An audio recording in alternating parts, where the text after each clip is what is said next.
নমস্কার বন্ধুরা, আমি সাথী আজকে কোনো রেসিপির সাথে আসিনি। কোনো রেসিপি শেয়ার করছি না। আজকে আপনাদের সাথে শেয়ার করছি বাচ্চার জন্য মানে 7 ধরনের খাবারের আইডিয়া, যেগুলো 7 দিন ব্রেকফাস্টে আপনারা দিতে পারেন অথবা স্কুল টিফিনে দিতে পারেন। এছাড়া যে কোনো সময় মানে বিকেল বা সন্ধ্যের সময় হালকা কিছু খেতে ইচ্ছে গেল তো অবশ্যই বানিয়ে দিতে পারেন। এগুলো প্রত্যেকটাই ভীষণই স্বাস্থ্যকর আর ভীষণ টেস্টি, বাচ্চারা ভীষণ পছন্দ করবে আর বানানো ভীষণ সহজ। আর আমি না রেসিপিগুলো শেয়ার করছি না, জাস্ট আইডিয়াগুলো শেয়ার করছি, যেটা মানে নর্মাল আমাদের বেসিক কিছু খাবারেই শেয়ার করছি। আর কিছু কথা বলি, বাচ্চাদের না খাওয়ানোর জন্য কিছু আমাদের ক্রাইটেরিয়া মেনে চলতে হবে। যেরকম আমরা মায়েরা সব সময় চেষ্টা করি বাচ্চাকে যে খাবারটা দেবো তাড়াতাড়ি খেয়ে নিই, তাহলে আমাদের সুবিধা, বা পুরো খাবারটা কমপ্লিট করলে আমরা ভীষণ স্যাটিসফাইড হই, তাই জোর করে খাওয়াতে চেষ্টা করি। তো এরকম করা চলবে না আমাদের। আমরা বাচ্চাকে খাবার দেব, যে পরিমাণ খেলো তাতেই আমাদের সন্তুষ্ট থাকতে হবে। তো বাকিটা আমরা দরকার হলে রেখে দেব, অথবা আরো কিছু কিছু সময় পর বানিয়ে বাচ্চাকে আবার সার্ভ করব। তাহলে কি হবে, আস্তে আস্তে বাচ্চার খাবারের রুচিটা চলে আসবে। 2 নাম্বার হচ্ছে বাচ্চাকে না ভিন্ন ধরনের কালারফুল, তার সাথে ভিন্ন স্ট্রাকচারের খাবার আমাদের দিতে হবে। একই খাবার বারবার রিপিট করলে বাচ্চারা খেতে চায় না, তো ভিন্ন দিন ভিন্ন ধরনের খাবার দিলে বাচ্চারা কিন্তু অ্যাট্রাক্টেড হয় তাতে, আর খেয়েও নেয়।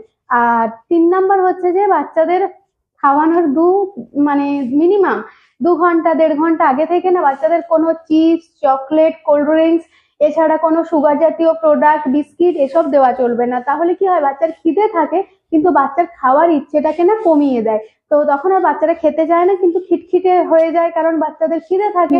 তো ওদের শরীরে খাবার চাহিদা হচ্ছে কিন্তু ওদের খাবার ইচ্ছে করছে না, কারণ ওদের অলরেডি চকলেট বিস্কিট খাওয়ায় মাইন্ড সেন্সেশন চলে গিয়েছে যে তো মানে ঠিক আছে, তুমি খাবার পেয়ে গিয়েছো আর খেতে হবে না, এইরকম একটা ব্যাপার। তো যার কারণে সবচেয়ে বেশি বাচ্চারা নিউট্রিশনাল ডেফিসিয়েন্সিতে ভোগে। তো এটা একটা ভীষণই ইম্পর্টেন্ট ব্যাপার, আর বাচ্চাদের কখনো জোর করা চলবে না, একদমই জোর করা চলবে না, এটা কিন্তু আমাদের অবশ্যই মনে রাখতে হবে। আর একটা কথা বলি, সেটা হচ্ছে যে বাচ্চাদের ওয়েট আর হাইট ডেভেলপ করার জন্য আমাদের অবশ্যই ওদের খাবারে পর্যাপ্ত পরিমাণে carbohydrate, protein, fat, vitamin, mineral সবকিছু রাখতে হবে। এর সাথে আরো একটা ইম্পর্টেন্ট কথা হলো, আমরা অনেকেই জানি আগেকার দিনে অনেক প্রচলিত একটা কথা, বাচ্চাকে দুধ খাওয়াও, বাচ্চাকে দুধ খাওয়ালে বাচ্চার সব শক্তি ওখান থেকে পেয়ে যাবে। এই কথাটা না বর্তমান সায়েন্সে পুরোপুরি ভুল। আমাদের এখন বর্তমানে প্রতিদিন সায়েন্স ডেভেলপ হচ্ছে, তার সাথে সাথে প্রতিদিন নতুন নতুন তথ্য আসছে। তো যেহেতু দুধের মধ্যে অনেক বেশি পরিমাণে ক্যালসিয়াম থাকে, আর আমাদের শরীরে যদি ক্যালসিয়াম অনেক বেশি হয়ে যায় তাহলে সেটা কিন্তু কনস্টিপেশন হয়, বাচ্চাদের পায়খানা টাইট হয়ে যায়। এর সাথে সাথে আয়রন ডেফিসিয়েন্স হয়ে যায়, মানে আয়রন ডেফিসিয়েন্সি দেখা যায়, কোনো কারণবশত শরীরে আয়রন থাকে না, যেটা বাচ্চার ভীষণ প্রয়োজন আয়রন। কারণ ওর ব্রেন ডেভেলপমেন্টের জন্য, পুরো শারীরিক গঠনের জন্য আয়রনের ভীষণ দরকার। তো অবশ্যই বাচ্চাকে না দুধ লিমিটেড করে দিতে হবে। মানে আধা গ্লাস সকাল বেলাতে, আধা গ্লাস বিকেল বেলাতে ঠিক আছে। যদি খাবারের সাথে আমরা কোনো খাবারের সাথে দুধ অ্যাড করি, তাহলে একবার খাবারের সাথে মানে যে দুবার আমরা ওদেরকে খেতে দিচ্ছি দুধ, লিকুইড দুধটা, সেটা আমাদেরকে সাইড করে নিতে হবে, যেহেতু আমরা একটা রেসিপিতে অ্যাড করেছি। তো এইভাবে দুধের পরিমাণটা আমাদের লিমিটেড রাখতে হবে, খুব বেশি আমাদের দুধ দেওয়া চলবে না, কারণ আমাদের শরীরে প্রত্যেকটা জিনিসই দরকার। এরপর আরো একটা বলে রাখি, যদি কোনো বাচ্চার দুধের ইনটলারেন্স থাকে তো ক্যালসিয়াম পাওয়ার জন্য অবশ্যই রাগি ইনক্লুড করতে হবে। রাগি দেখবেন অনলাইন সাইডে পেয়ে যাবেন। তো রাগি ক্যালসিয়ামের মানে ভীষণ ভালো উৎস, আয়রনের ভীষণ ভালো উৎস। রাগিটাকে যখন আমরা পায়েস বানিয়ে নেব দুধ দিয়ে, তার সাথে ইয়ে মানে সরি দুধ বলছি, আবার দুধ তো চলবে না না। তো রাগির সাথে জল, গুড়, অল্প একটু লবণ, এইসব দিয়ে যখন একটু ঘি, তো এগুলো মিক্স করে যখন আমরা রাগির পায়েস বানিয়ে নেব, সেটা না ক্যালসিয়াম আর আয়রন দুটোই মানে প্রচুর থাকে, একদম ক্যালসিয়াম আয়রন রিচ আর কি। তো এইভাবে আমরা কিন্তু একটা খাবারের পরিবর্তে অন্য খাবার সাপ্লিমেন্ট হিসেবে দিতে পারি। সেইভাবে আমাদের একটু সার্চ করতে হবে, একটু দেখতে হবে ভিন্ন ধরনের ভিডিও। এখন তো অনলাইনে সবই পাওয়া যায়। তো এইভাবে আমাদের সবকিছু করতে হবে। তো চলুন আর লেট করবো না, ঝটপট আমি দেখিয়ে দিই যে আমি আজকে কি কি 7 ধরনের খাবারের আইডিয়া বাচ্চার আপনাদের সাথে শেয়ার করেছি। চলুন তাহলে দেখে নেওয়া যাক। আপনারা যারা আমার ভিডিও প্রথম দেখছেন তাদের উদ্দেশ্যে বলে রাখি, গুড্ডুর বয়স হচ্ছে এখন 4.5 বছর। ও এখন এলকেজিতে পড়ে। ওকে বড় করার খাতিরে যে 4.5 বছর আমি পেয়েছি তার এক্সপিরিয়েন্সের ভিত্তিতে, এছাড়া আমি নিউট্রিশন সায়েন্সে মাস্টার ডিগ্রি করেছি, এখনো আমি মোটামুটি পড়াশোনাটা একটু আধটু করি এইসব ব্যাপারে। তো সেই সব এক্সপিরিয়েন্স থেকেই আজকে আজকে বা পরবর্তী দিনে আমি আপনাদের সাথে বাচ্চার রিলেটেড ভিডিও শেয়ার করছি, যেগুলো যতটা সম্ভব স্বাস্থ্যকর আর সহজ বানানোর চেষ্টা করি। আমি ভীষণ প্রফিট পেয়েছি গুড্ডুকে বড় করার সময়, ও সব ধরনের খাবার খেয়ে নেয়, সেই হিসাবেই আপনাদের সাথে শেয়ার করা, যাতে আপনাদেরও অল্প বিস্তর সুবিধাই হয়। আমার ১ নাম্বার প্রায়োরিটি হলো সুজি। কারণ সুজি সবার বাড়িতে অ্যাভেলেবেল থাকে। দ্বিতীয়ত সুজি খুব ভালো কার্বোহাইড্রেটের উৎস। এর সাথে সাথে বাচ্চাদের যেহেতু বেশি চিবিয়ে খেতে হয় না, সুজিটা সফট টেক্সচারের, তাই বাচ্চারা এটা পছন্দও করে। এছাড়া সুজি দিয়ে ভিন্ন রেসিপি তৈরি করা যায়, যেরকম সুজির উপমা, সুজির ক্ষীর, যেখানে আমরা খেজুর অথবা গুড় ব্যবহার করতে পারি চিনির পরিবর্তে। এছাড়া সুজির ইডলি, সুজির উত্থাপাম, সুজির গোলা রুটি, এইসব আর কি। এর সাথে অনেক সবজিও অ্যাড করা যায়, তো অনেকটাই পুষ্টিগুণ বেড়ে যায়। এর সাথে এখানে আমি গুড় মাখানা দিলাম, যেটা অত্যন্ত পুষ্টিগুণ সম্পন্ন। যদি বাচ্চা মিষ্টি খেতে পছন্দ না করে, সেক্ষেত্রে নুন ঝাল মাখানাও তৈরি করে নিতে পারেন, যেটা চিপসের পরিবর্তে একটা স্বাস্থ্যকর অপশন বাচ্চাকে দেওয়ার জন্য। আমার সেকেন্ড নাম্বার প্রায়োরিটি হচ্ছে স্টাফ পরোটা। ম্যাক্সিমাম বাচ্চাই রুটি তরকারি খেতে একদম পছন্দ করে না, কিন্তু সেই সেম জিনিস আমরা যদি পরোটার ভেতরে দিয়ে স্টাফ পরোটা বানিয়ে দিই, তাহলে বাচ্চারা ভীষণই পছন্দ করে। আলুর পরোটা, পনিরের পরোটা, ছাতুর পরোটা, যে কোনো কিছু আমরা যদি বানিয়ে দিই, বাচ্চারা এটা ভীষণ পছন্দ করে খেয়ে নেবে। আর যদি সেটাকে আমরা অ্যাট্রাক্টেড শেপে কেটে নিই, যেরকম আমি ট্রায়াঙ্গেল ভাবে কেটেছি, এতে পিৎজার মতো দেখতে লাগে, তাই বাচ্চারা আরো অ্যাট্রাক্টেড হয়, তো ওরা কিন্তু খুব ভালোভাবে খেয়ে নেবে। সিজন ওয়াইজ বাচ্চাদের প্রতিদিন একটা করে ফল অবশ্যই দেওয়া দরকার, আর সেটা যতটা সম্ভব সকালের ব্রেকফাস্ট আর দুপুরের লাঞ্চের মিডিলে দেওয়াই ভালো। ৩ নাম্বার অপশনে আমি হাইলি নিউট্রিশিয়াস একটা অমলেট রেখেছি, যেটা ভীষণ ভারী। একটা বাচ্চা যদি ২টো স্লাইস খায়, তাতেই ওর মধ্যে অনেকটা পুষ্টিগুণ পেয়ে যাবে। এখানে আমি রোল ওটস অল্প একটু পাউডার করে নিয়েছি, তার মধ্যে কিছু একদম মিহি করে কুচনো সবজি আর ডিম অ্যাড করে অমলেটটা বানিয়েছি।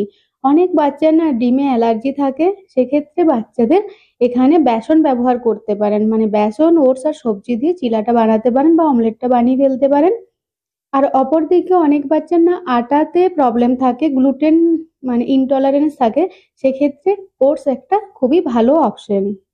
আমরা বড়রা যেরকম নিজেদের পছন্দ আর প্রয়োজন অনুযায়ী খাবার খাই, খাবার সিলেক্ট করি, বাচ্চাদের ক্ষেত্রেও কিন্তু সেরকম করতে হবে। আমাদের পছন্দটা ওদের উপর চাপিয়ে দিলে তো চলবে না। আর বাচ্চাদের পেট না খুবই ছোট, তাই অল্প পরিমাণ মানে খাবারের মধ্যে যতটা সম্ভব পুষ্টিগুণ ভরিয়ে দিলে ওদের সঠিক পুষ্টির চাহিদাটা মিটে যায়। তো যেহেতু এটা সিম্পল একটা ব্যাপার যে ওদের পেট ছোট, ওরা কম খাবে, ওর মধ্যেই ওদের পুরো চাহিদা আমাদেরকে কমপ্লিট করতে হবে। আমাদের ম্যাক্সিমাম ভারতীয় বাচ্চাদের আয়রন ডেফিসিয়েন্সি অনেক বেশি লক্ষ্য করা যায়। তার কারণ কি জানেন? তারা না খুব অল্প পরিমাণে সবজি, ফলমূল খায়, বেশি পরিমাণে দুধ খায়। আমরা মায়েরা অতটা বেশি গুরুত্ব দিই না এই ব্যাপারে, সেই কারণেই বাচ্চাদের না বেশিরভাগ সময় আয়রন ডেফিসিয়েন্সি দেখা যায়। ৪ নাম্বারে তো দেখতেই পেলেন আমি সুজির উত্থাপম আর বাড়িতে তৈরি কাপকেক দিয়েছি। বাড়িতে যখন কাপকেক বানাবেন বাচ্চাদের জন্য, অবশ্যই সেটা আটা বা সুজি দিয়ে বানাবেন।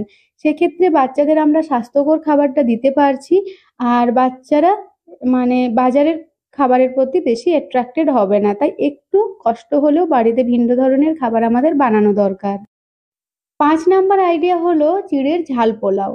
মিষ্টি পোলাওটাও দিতে পারেন, কিন্তু তাতে আমরা চিনি অ্যাড করি, তো তার থেকে ভালো ঝাল পোলাওটা দিতে একটু বাদাম দেওয়া থাকে, কিশমিশ, কাজু এইসব অ্যাড করতে পারেন। চিড়ের মধ্যে আয়রন থাকে বেশ ভালো রকম, কারণ মিলে যখন চিড়েটা তৈরি হয় তখন আয়রন কন্টেনারের মধ্যে তৈরি হওয়ার কারণে অনেকটা বেশি চিড়ের মধ্যে চলে আসে।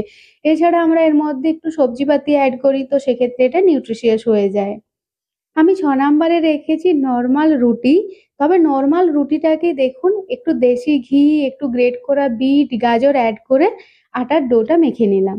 এতে ভীষণ নিউট্রিশিয়াস হয়ে যায়, কালারফুল হয়, বাচ্চারা খেতে ভীষণ পছন্দ করে।